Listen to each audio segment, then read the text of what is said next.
Hello, sixth grade. Today we are going to be reading Skulls and Quarters. This chapter starts on page 26. This time I want to go as a curandera, I told Mama. Why don't you go as a witch instead? But I thought a curandera was a witch. A curandera isn't a bruja exactly, she said, but someone special who heals others by praying to saints and using herbs. Dressing up as a curandera for Halloween? Well, it just isn't right. Mama picked up her old broom and started sweeping. I had been dreaming about going as a curandera for Halloween since one had come to our house that summer. She came because Lucy had gotten hit by a car and the doctors couldn't seem to cure her. They didn't find any broken bones or even cuts, but there was still something wrong with her. She'd scream at leaves blowing on the ground, calling them spiders. She'd burst out crying and say the strangest things, like the time she said she'd swallowed the straight pins that she'd seen in a box, when she hadn't at all. Mama summoned her circle of comadres. They gathered in the living room, prayed a rosary, and then, while eating pan dulce and drinking cup after cup of hot coffee, they decided that Lucy was suffering from susto, shock, something no ordinary doctor could cure. Only a curandera can do that. Each comadre reviewed her solar system of friends and family to find the best curandera in the universe. That's when I heard the name Belia.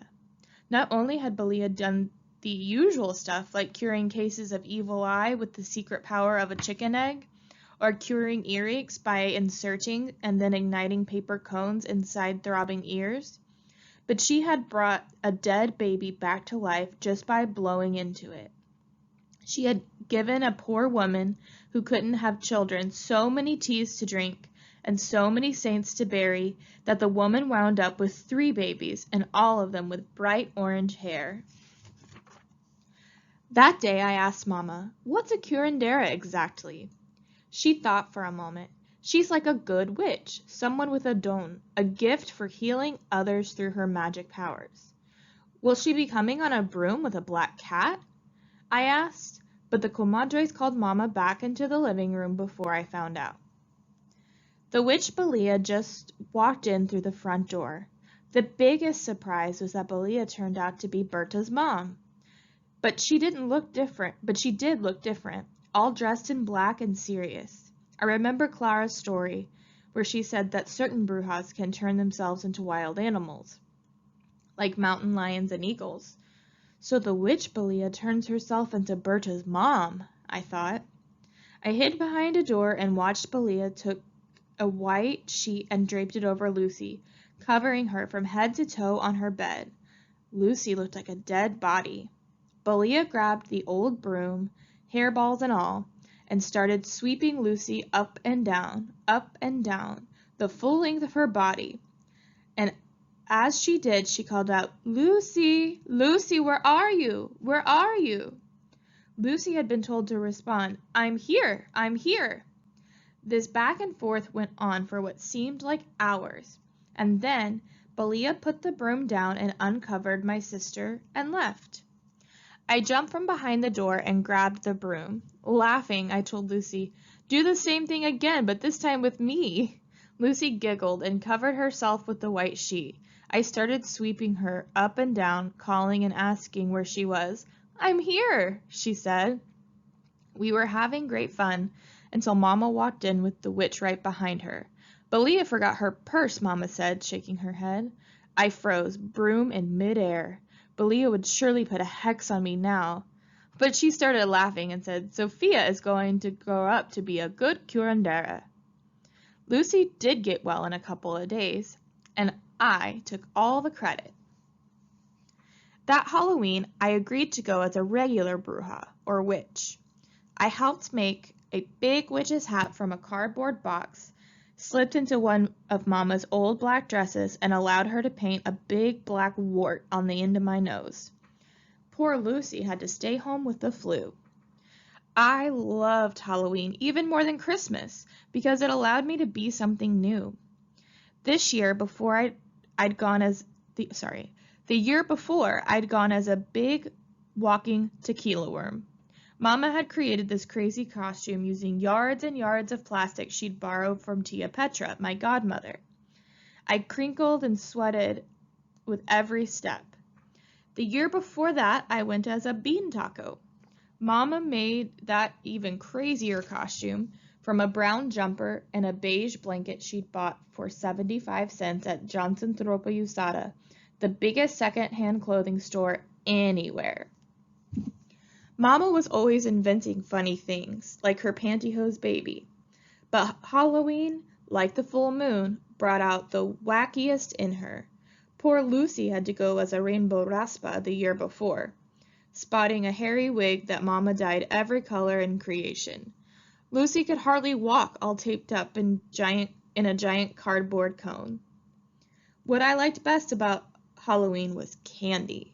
The year before, Berta had told me that she'd gone to the other side of town and found Halloween heaven, where she got whole chocolate candy bars and quarters. I didn't believe her, of course, but then she opened her bag and showed me. It was amazing. I started in the barrio. I got a small skull with my name on it at the house, at the yellow house, a cucumber at the pink one, and then a big sugar tortilla at the green one. The next house, a white-haired Viejita? I'm sorry, my Spanish is not the best. Suddenly popped out and started drenching me with water, saying, "I hate ghosts, devils, and witches visiting my house. A bucket of holy water should take care of you." I ran to the sidewalk where Mama was waiting for me. Something flew over my head. I looked down and found a card with an image of a guardian angel attached to an old black boot. Mama picked up the boot, slipped the card off, and dropped it into my bag. She left the crazy Viejita's boot by her door. After that, it was more cucumbers, carrots, sugar tortillas, pennies, peanuts, popcorn balls, and even a brown egg from a woman with her very own chicken coop, which Mama volunteered to carry. There were flowers, too, fresh, paper, and plastic. One woman asked if I wanted a bean taco. I did get a couple of lollipops, even one with a tequila worm inside, as well as a few pieces of hard candy. But my Halloween bag was only getting heavier and heavier with vegetables.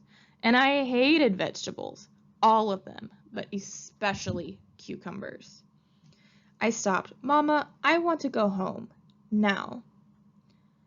"Why? Why do you look so sad?" I hesitated. "Well, I was hoping to get chocolate bars and quarters. Last year, Berta got chocolate candy bars and quarters on the other side of the town." The next thing I knew, I was in the car. When we crossed the railroad tracks and came to a stop sign, I looked out and saw princesses, pirates, and penguins in the most amazing store-bought costumes. They were carrying big orange plastic pumpkins for their treats. And when I came to the first house, a white brick mansion, I pushed the little button and heard bells. The enormous door with the gold handle swung open, and a woman in pointy high heels came out carrying a huge bowl full of Hershey bars and silver-wrapped chocolate kisses. I couldn't believe my eyes. I felt incredible warmth of the big fireplace inside. I stood, forgetting to say trick or treat. The woman smiled and dropped a chocolate bar into my paper bag, then a quarter, and then a whole handful of kisses. And it was the same at the other 5 mansions we visited. When we got home, I put my treats from the other side of town into a second bag, leaving the sugar tortillas and carrots and cucumbers in the first one. And when Lucy asked for some candy, I showed her the first bag. The next day, Mama told me to come with her to visit Doña Virginia's. I saw her house was the same one that had given me the sugar skull with my name on it. We went inside and found Don Chuy, her husband, who took us to a tiny back room. There we found Doña Virginia's under a pyramid of covers, her eyes closed and hardly breathing. Mama opened her purse and took out her plastic bottle of holy water. She poured some holy water on her fingers and then made the sign of the cross on Doña Virginia's forehead. Don Chuy quietly asked us to come to the kitchen for tea, which he made by boiling leaves from his orange tree. He brought a plate of white skulls to the table. "These are Virginia's sugar skulls," he said. "She got up really early yesterday morning to make a big batch of them. She wanted to make sure she had enough for all the barrio kids. I insisted she go back to bed, that she was too sick. I said I'd go to the store and buy a bag of candy, of chocolate even. But no, she wanted to give the kids something connected to the Day of the Dead. October 31st is so hard for both of us, her especially. Our son Luis would have been Sophia's age by now. Sophia, do you know that the souls of children get divine permission to come visit their families on October 31st? The adults come on November 1st, and then they all depart again on November 2nd for another year." I shook my head. Don Chuy touched my head and told us how Doña Virginia had dragged herself around the kitchen making pan de polvo and Mexican hot chocolate for Luis and a pot of pozole for her parents. Don Chuy took us to their tiny living room and showed us a makeshift altar in the corner with 2 flickering votive candles, orange marigolds in dime store vase, and small statues of the Virgin Guadalupe and other saints. Don Chuy pointed to some black and white photos. "This is my son Luis. Those are Virginia's parents." He lifted the lid off a ceramic bowl. I smelled the chiles and pork in the pozole Doña Virginia had cooked for her parents. There was a cup of hot chocolate and a plate full of sparkling pan de polvo cookies for Luis, his favorite treat.